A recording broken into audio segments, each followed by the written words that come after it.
As an insurance agent क्या role रहता है आपका अपने कस्टमर्स को सर्विस ऑफर करने में, और किस तरह की सर्विस आपके कस्टमर्स को ऑफर करी जानी चाहिए इंश्योरेंस के कॉन्टेक्स्ट में, और कस्टमर से किस तरह से कम्युनिकेट किया जाए और उन्हें पॉलिसी के बारे में समझाया जाए।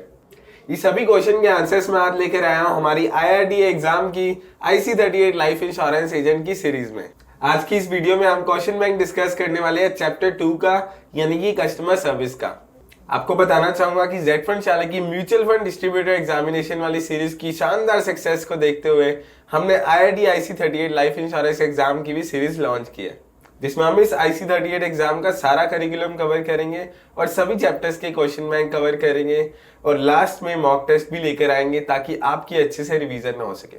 अगर आप हमारी IRDA सीरीज के फर्स्ट चैप्टर की वीडियो देखना चाहते हैं तो ऊपर आई आइकन पर क्लिक कर सकते हैं। मूविंग ऑन, हमारी वीडियोस पर आए शानदार रिस्पांस को देखते हुए हमने एक कॉन्टेस्ट भी लॉन्च किया है, जिसमें आप में से 3 लकी विनर्स हमारी वीडियोस को अपने फेसबुक अकाउंट पर शेयर करके 300 रुपए तक के अमेजन वाउचर्स हर हफ्ते जीत सकेंगे। कॉन्टेस्ट की डिटेल्स हमने नीचे डिस्क्रिप्शन बॉक्स में दी है। आगे बढ़ने से पहले मैं आदित्य बिरला सन लाइफ AMC को भी थैंक यू बोलना चाहूंगा। आदित्य बिरला सन लाइफ म्यूचुअल फंड हम इस चैनल जेड फंड शाला के लिए नॉलेज और रिसोर्सेज का सपोर्ट दे रहे हैं। मैं हूं अक्षित गिरोत्रा और आप देख रहे हैं जेड फंड शाला। जेड फंड्स के बारे में ही बात करें तो जैसा कि आप में से बहुत से व्यूअर्स ऑलरेडी जानते होंगे, जेड फंड्स एक म्यूचुअल फंड डिस्ट्रीब्यूशन प्लेटफॉर्म है जहां पर आप हमारे साथ जुड़कर अपने क्लाइंट्स को सभी कंपनीज के म्यूचुअल फंड्स अवेल करा सकते हैं और खुद के लिए प्लैटिनम कमीशन रेट्स भी अर्न कर सकते हैं। सिर्फ म्यूचुअल फंड्स ही नहीं बल्कि time to time Z fund बहुत से यूनिक प्रोडक्ट्स अपने इन्वेस्टर्स के लिए लेके आता रहता है, जैसे कि free charge credit line, daily interest account, daily SIP और डिजिटल गोल्ड जैसे। ऑल्सो अगर as a financial advisory business wise बात करें तो हम बहुत तेजी से अपनी ऑफरिंग्स को बढ़ा रहे हैं, जिसमें कि हम बहुत जल्दी लोन और इंश्योरेंस का बिजनेस में हमारे प्लेटफॉर्म पर लॉन्च करने वाले हैं। So what are you waiting for? अभी हमें व्हाट्सएप करें 7217746224 पर और बने एक स्टार फाइनेंशियल एडवाइजर। इसके अलावा हमारी जेड फंड्स के एडवाइजर प्ले स्टोर से भी डाउनलोड कर सकते हैं। ऐप का लिंक हमने नीचे डिस्क्रिप्शन बॉक्स में दिया है। क्वेश्चन बैंक स्टार्ट करने से पहले आपको बताना चाहूंगा कि आपकी अच्छी से रिवीजन हो जाए, इसलिए हमने इसका एक टेस्ट भी प्रिपेयर किया है। इस वीडियो को देखने के बाद आप इस चैप्टर का टेस्ट दे सकते हैं नीचे दिए गए डिस्क्रिप्शन में लिंक पर क्लिक करके। आइए स्टार्ट करते हैं हमारे पहले क्वेश्चन से। What is meant by customer lifetime value? The options are sum of cost incurred while servicing the customer over his lifetime, rank given to customers based on business generated, sum of economic benefits that can be achieved by building a long-term relationship with the customer, maximum insurance that can be attributed to the customer। इसका correct answer है option C. Customer lifetime value का मतलब है कि ऐसे monetary benefits जो आपको अपने क्लाइंट के साथ अच्छा रिलेशनशिप मेंटेन करते हुए आज तक मिले हैं, आने वाले टाइम में मिलने वाले हैं और जो मिल सकते हैं उनकी लाइफ जर्नी में। आइए देखते हैं हमारा अगला question. Identify the scenario where a debate on the need for insurance is not required. The options are property insurance, business liability insurance, motor insurance for third party liability या फिर fire insurance. इसका correct answer होगा option C, क्योंकि India में motor insurance for third party liability एक mandatory insurance है जो कि हर एक इंडिविजुअल को लेना होता है जिसके पास मोटर व्हीकल है। सो इसीलिए इसमें कोई डिबेट की नीड नहीं है। बाकी जितने भी मेंशन्ड इंश्योरेंसेस हैं उन्हें कराना कंपलसरी नहीं होता है, इंडिविजुअल्स अपनी रिक्वायरमेंट के हिसाब से इंश्योरेंस ले सकते हैं। आइए देखते हैं हमारा अगला question. As per the consumer protection act 1986, who can not be classified as a consumer? The options are hires goods or services for personal use, a person who buys goods for resale purpose, buys goods and services for a consideration and uses them, uses the service of another for a consideration। सबसे पहले समझते हैं consumer कौन होता है। कोई भी इंसान या ग्रुप किसी भी चीज या सर्विस का यूजर कंज्यूमर कहलाता है। ऑन दी अदर हैंड, ऐसा कोई भी इंडिविजुअल या ग्रुप अगर किसी सर्विस या चीज को किसी एक से लेकर किसी दूसरे को रीसेल कर देता है या फिर कमर्शियल यूजेस करता है तो वो कंज्यूमर नहीं रहता है। इसलिए इसका राइट आंसर होगा ऑप्शन बी, क्योंकि उसमें इंडिविजुअल रीसेल पर्पस के लिए गुड्स को ले रहा है। आइए देखते हैं हमारा अगला question. What does not go on to make a healthy relationship? The options are attraction, trust, communication, scepticism. इसका राइट आंसर होगा ऑप्शन डी, यानी स्केप्टिसिज्म। स्केप्टिसिज्म का मतलब किसी भी चीज के बारे में डाउट्स की फीलिंग होना।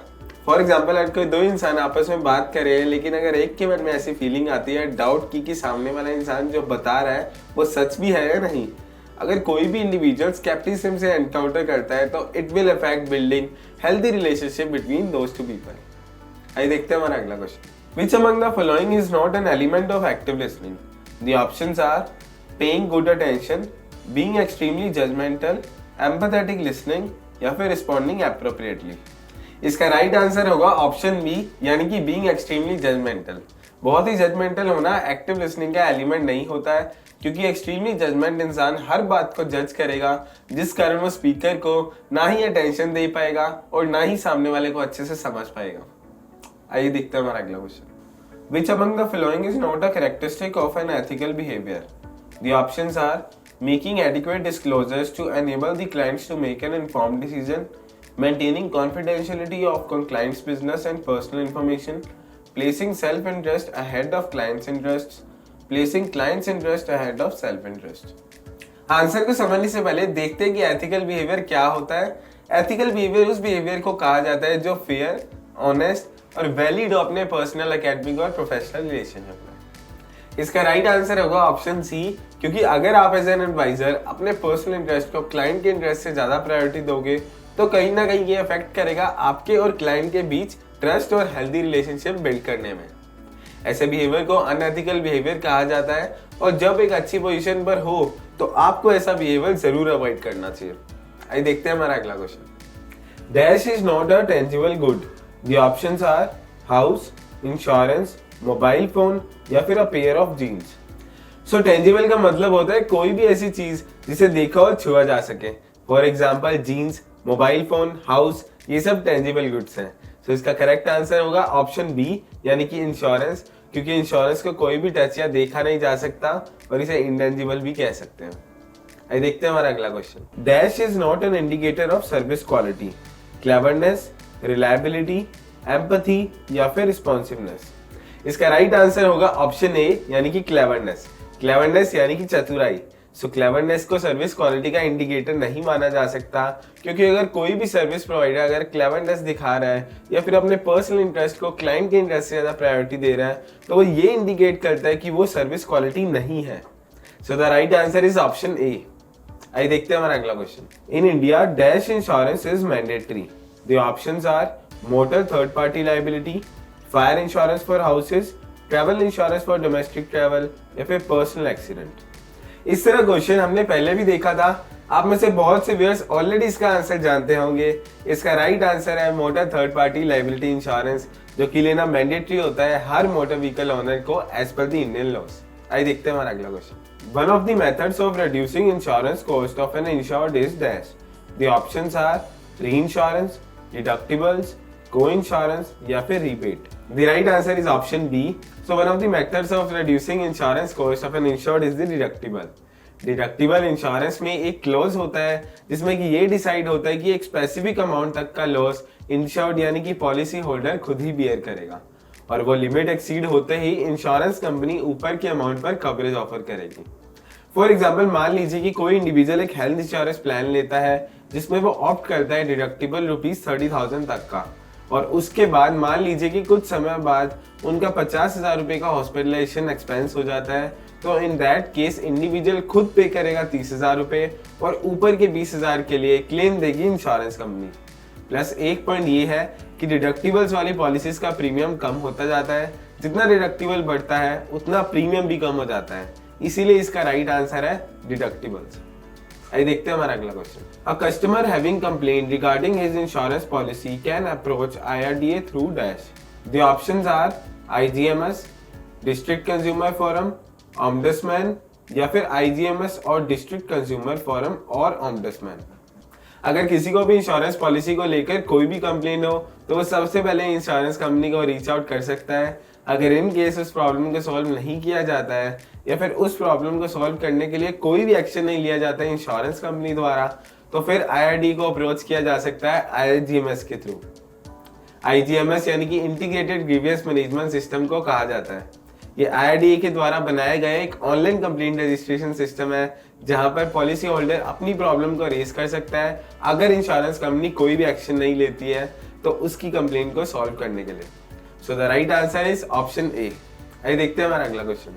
Consumer protection act deals with, the options are complaint against insurance companies, complaints against shopkeepers, complaints against brands, complaint against insurance companies, brands and shopkeepers. इसका राइट आंसर होगा ऑप्शन डी, यानी कि complaint against insurance companies, brands and shopkeepers. Consumer protection act को India में 1986 में launch किया गया था। इस कंज्यूमर एक्ट के through consumer brand, shopkeeper, bank और इंश्योरेंस कंपनीज के अगेंस्ट कंप्लेंट रजिस्टर कर सकता है अगर उसके साथ कोई भी फ्रॉड या फिर कुछ भी गलत हुआ हो तो। आइए देखते हैं हमारा अगला question. Dash has jurisdiction to entertain matters where value of goods or services and the compensation claim is up to rupees 50 lakhs. The options are High Court, District Forum, State Commission या फिर National Commission. इसका right answer होगा option B. So as per new government rules कोई भी compensation claim या फिर goods और services जिसका वैल्यू 50 लाख रुपए तक का हो, उन केसेस को डिस्ट्रिक्ट फोरम में मैनेज किया जाता है।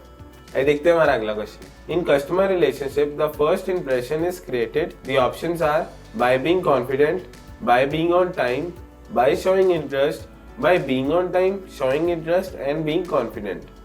टाइम पर पहुंचना, कॉन्फिडेंट रहना और कस्टमर में जेन्युइनली इंटरेस्ट दिखाना, ये सभी अच्छे फर्स्ट इंप्रेशंस होते हैं कस्टमर रिलेशनशिप बिल्डिंग में। इसीलिए इसका राइट आंसर होगा ऑप्शन डी। आइए देखते हैं हमारा अगला question. Select the correct statement. The options are ethical behavior is impossible while selling insurance, ethical behavior is not necessary for insurance agents, ethical behavior helps in developing trust between the agent and the insurance, या फिर ethical behavior is expected from the top management only। इसका right answer होगा option C, क्योंकि जब तक client और insurer के बीच trust build नहीं होगा तब तक क्लाइंट उसे पॉलिसी नहीं लेगा। इसलिए इंश्योरर को एथिकल बिहेवियर फॉलो करना चाहिए ताकि दोनों के बीच ट्रस्ट फॉर्म हो सके। आइए देखते हैं हमारा अगला question. Active listening involves, the options are paying attention to the speaker, giving an occasional nod and smile, providing feedback, या फिर paying attention to the speaker, giving an occasional nod and smile and providing feedback। इसका right answer होगा option D, यानी कि paying attention to the speaker, giving an occasional nod and smile and providing the feedback। सो ये तो थे कुछ important questions IIT exam के chapter 2 यानी कि कस्टमर सर्विस के बारे में। तो अगर आपको इन क्वेश्चन से लेकर कोई भी प्रॉब्लम हो तो आप नीचे दिए गए कमेंट बॉक्स में डाल सकते हैं। इसके अलावा अगर आप भी इस टेस्ट की रिवीजन करना चाहते हैं तो नीचे डिस्क्रिप्शन पे दिए गए लिंक को क्लिक करके अपना टेस्ट फिर से रीअटेम्प्ट कर सकते हैं। इसके अलावा अगर आप जेड फंड्स के साथ जुड़कर अपना म्यूचुअल फंड बिजनेस स्टार्ट करना चाहते हैं तो अभी हमें व्हाट्सएप कर सकते हैं 7217746224 पर, या फिर आप हमारी Z funds adviser app play store से डाउनलोड कर सकते हैं। ऐप का लिंक हमने नीचे डिस्क्रिप्शन बॉक्स में दिया। अगर आपको ये वीडियो अच्छी लगी हो तो प्लीज लाइक करें और हमारे चैनल को जरूर सब्सक्राइब करें ऐसी और भी इंटरेस्टिंग वीडियोस देखने के लिए। इसके अलावा अगर आप हमारी दूसरी वीडियोस को चेकआउट करना चाहते हैं तो ऊपर आई आइकन पर क्लिक कर सकते हैं। Thank you for watching Z fund शाला। Mutual fund investments are subject to market risks. Read all scheme related documents carefully.